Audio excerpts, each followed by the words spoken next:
Hi YouTube, it's Amy. Oh, excuse me. Okay, so my voice is somewhat back. It's still pretty raspy. I have a little Janis Joplin in me, I guess. Um, so hopefully you can hear me good. Um, so I went to my seminar on January 29th, this last Saturday. I was sick, but I went. I endured. I took medicine and went because I didn't want to postpone. It was a good seminar. It was interesting in the aspect that one of the primary surgeons, actually the medical director of that actual bariatric unit, spoke, which was really nice because we got to ask some specific questions about specific surgeries if we had them, and the surgeon answered. So that was nice, and we got to meet a lot of the other key players in their program, the nurses, the coordinators, the navigators, all that stuff, those people, which is good because when you call, at least you have a face to the name. And a good number of them, I would say a good 70-80% of them have had the surgery. So that was nice that they could understand where we were coming from. The lady who spoke the most was the director of the program, and she kept saying, I've been in your shoes, and I know right now all you're thinking is, okay, but when's my surgery? When's my surgery? When's my surgery? Which is exactly that's going through my mind. Okay, but when can I have my surgery? um, so it was good. No specifics to me, which I expected, but I was really kind of still hoping I would be able to talk to somebody on the side and get a little more specific information about me, but I did not. Um, excuse me. uh, anyhow, you fill out the paperwork that you have to fill out and submit this packet to them at the end of the seminar. And it was a pretty big seminar, much different than my husband's because, for one, somebody qualified, obviously, who spoke at ours. And could answer questions. And two, it was a large group. But me and my husband have different insurance carriers, so we have different criteria through our different insurance. And anyhow, that's neither here nor there. Sorry.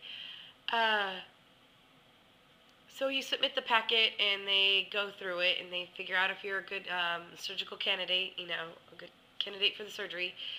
They verify your insurance, and they, figure out what is required by your insurance for you to complete before the surgery, and then they call you and let you know and what your options are, and then they schedule a surgical visit for you if you want, and also schedule you for a couple other classes that are required by their program for you to take. So I haven't got that call, but they said it could take up to 2 weeks because there was a large group there. But I don't know if I mentioned this in my other videos, but I switched my primary care physician because I knew my previous primary care physician would not be supportive of the bariatric surgery at all, so I needed to change. But not only did I change because she wasn't supportive of that, although that's a good reason, she just was not a very good doctor or fit for a doctor for me. She seemed to treat the symptom that walked in the door rather than the person that walked in the door, and that's just, I don't think, a good way to practice on most people. I'm sure for most people not for most, but for a good number of people that probably works, but I don't think it works for me, and I didn't go to her when I was sick and I could have gone to her for certain conditions because I didn't think that she would pay much attention to me, to what I was actually asking of her. Excuse me. Anyhow, so I got a list of supportive primary care doctors who are supportive of bariatric surgery from the coordinator of the local hospital bariatric unit care center, blah, blah, blah, who does not take my insurance. But I was able to contact the director, and she was, nice because I still am in the network for primary care physicians, and she gave me a list, so I got my new primary care physician off that list, so she's obviously supported it in the past. I went to her on Monday. I had already scheduled an appointment with her to meet her to talk over my weight and the surgery. However, because I was in the emergency room the Sunday night before I saw her, she was more concerned about my current condition, which I appreciate, and that was good. And she wanted to, get me back to, normal. So we didn't get to talk much because I didn't have a voice, and I did write down a lot of things, and so she seemed to be open-minded to the point she gave me a lab slip, said that we would need a baseline of blood work, but I wouldn't be able to get that baseline in for 2 to 3 weeks because I needed to have all the steroids and antibiotics out of my system. So I'm not exactly sure. She said that it's a passion of hers to, to find the thing that works for each particular person's body as far as making it efficient in what you eat and, all that. Uh, she recommended a book to me. I haven't picked it up yet. I do want to pick it up. I don't remember the name of it though. she, anyways, I'm sorry, just totally dazing out here. I'm still not so sure how supportive she is or where she wants to go, so we didn't get to talk much. I have a follow-up appointment with her for my current condition tomorrow, Friday. So hopefully I'll get to talk to her more about the surgery and the weight then, since that was my original scheduled visit was for on Monday.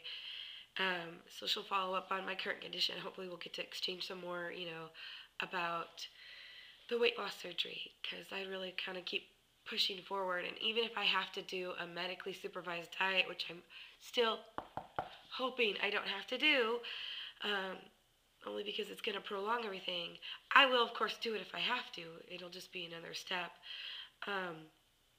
But at least we could get started with that right away, too, and keep moving forward. So hopefully I'll get to talk to her, and then I could call a patient navigator and find out, where I set and things and what is required of my insurance, and go from there. So that's my update. I feel like I should be saying something else. Oh, so I found out on new statistics about weight loss surgery. Not really weight loss surgery, but I do lots of research on PubMed and, American Journal of Medicine and New England Journal of Medicine. Anyways, so I found this statistics that said, this is not really weight loss surgery exactly related, but 95% of people who try conventional dieting fail. You could flip that. 5% of people who try conventional dieting succeed. I wonder.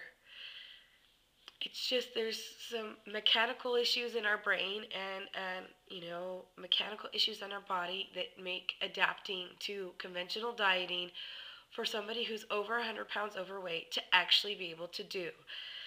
And I just want, I don't know, I think that that's just a good food for thought. No pun intended, or maybe pun intended.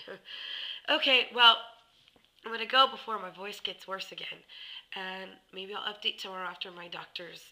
Bye. Thank you for watching. Best wishes, everybody.